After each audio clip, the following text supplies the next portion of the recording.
Hello అందరికీ, ఇదైతే పలాసలో కొత్తగా కట్టిన వెంకటేశ్వర స్వామి గుడి అండి. అందరూ తిరుపతి, మినీ తిరుపతి అని చెప్తున్నారు. ఈరోజు నేను చూస్తూ మీకు అన్ని నేను చూపిస్తాను పదండి. ఇక్కడైతే వినాయకుడు, సుబ్రహ్మణ్య స్వామి, నవగ్రహాలు, నాగదేవత విగ్రహాల ముందు పెట్టారు. అక్కడ దాటుకొని మనం లోపలికి వెళ్ళాలి. ఇక్కడ వసతి గృహాలండి. ఇంకా పెళ్ళిళ్ళు కూడా ఇక్కడ చేయొచ్చు. కళ్యాణ మండపాలు కూడా ఇక్కడ నిర్మిస్తున్నారు. ఇంకా కన్స్ట్రక్షన్ అనేది పూర్తి అవ్వలేదు. ఇదే లోపలికి వెళ్ళడానికి ఎంట్రన్స్ అండి. ఈ ఎంట్రన్స్ గోడల మీద చూడండి, వాణి బ్రహ్మలు, కృష్ణార్జునులు, శివ పార్వతులు ఎంత చక్కగా ఉన్నారు. ఇలా మనం లోపలికి వెళ్ళిపోదాం. ఈ గుడిని అయితే హరిముకుంద పండా గారు నిర్మించారండి. అతనికి 94 సంవత్సరాల వయసులో తిరుపతిలో దర్శనం కాలేదనేసి ఇక్కడ వాళ్ళకి ఉన్న, అంటే అతని సొంతంగా ఉండే 12 ఎకరాల భూమిలో ఈ గుడిని అనేది నిర్మించాడు. ఆయనకి రామాయణ, మహాభారత, భాగవతాలు అనేవి చాలా ఇష్టమట అండి. అందుకే ఇవన్నీ గోడల మీద విగ్రహాల రూపంలో అందరికీ అర్థమయ్యే విధంగా, అందరూ చూసి తెలుసుకునే విధంగా ఈ విగ్రహాలన్నీ ఇలా పెట్టించారండి. అది చూస్తూ అందరూ ఆనందపడాలని, మొత్తం మన రామాయణ, మహాభారత, భాగవతాన్ని ప్రతి ఒక్కరు చూస్తూ ఆనందించాలి, తెలుసుకోవాలని సదుద్దేశంతో అందరికీ అర్థమయ్యే విధంగా ఈ గుడి చుట్టూ అయితే మొత్తం పెట్టించారండి. అలాగ మనం గుడికి వచ్చాము అంటే మరి వేరే ఆలోచన అయితే రాదు. ఇవన్నీ చూస్తూ మనల్ని మనమైతే మర్చిపోవచ్చండి. అంత అందమైన శిల్పకళ.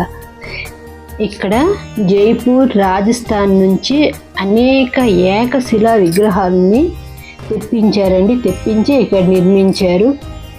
ఇక్కడ కొన్ని పాలరాతితో కూడా కొన్ని పెట్టించారంట. పిల్లలకు కానీ ఇక్కడికి తీసుకొని వచ్చి పురాణాలన్నీ చూపించి ఎక్స్ప్లెయిన్ చేస్తుందని చెప్పామనుకోండి, వాళ్ళకైతే క్లియర్గా అర్థమవుద్ది అనేది నాకైతే అనిపించింది. ఎందుకంటే ఖచ్చితంగా పిల్లలకి మన పురాణాల గురించి, మన సంస్కృతి గురించి, మన సనాతన ధర్మం గురించి ఖచ్చితంగా తెలియాలండి. ఇది వాళ్ళకి చెప్పడం, వాళ్ళకి తెలియజేయడం అనేది తల్లిదండ్రులుగా ప్రతి ఒక్కరి బాధ్యత ఇది. ఈ ఆలయంలో పెట్టిన శ్రీదేవి, భూదేవి విగ్రహాలు, ఈ ఆలయంలోని మూల విరాట్ ఈ వెంకటేశ్వర స్వామి అచ్చం తిరుపతిలో వెంకటేశ్వర స్వామిని చూస్తున్నామా అని అనిపిస్తుందండి. మనం తిరుపతి వెంకటేశ్వర స్వామి దగ్గరికి వెళ్ళినా ఇంత చక్కటి దర్శనం అయితే మనం చేయలేమండి.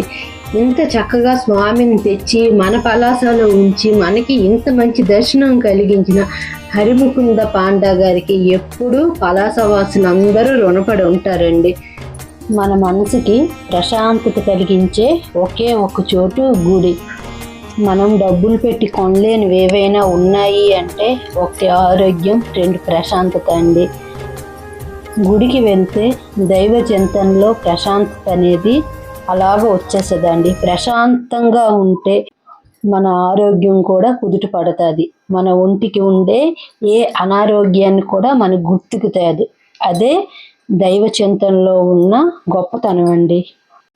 చక్కగా ప్రశాంతతను కలిగించే గుడి, ఆహ్లాదాన్ని కలిగించే వాతావరణం, చుట్టూ ఉన్న నేచర్ అయితే చాలా చాలా బాగుందండి.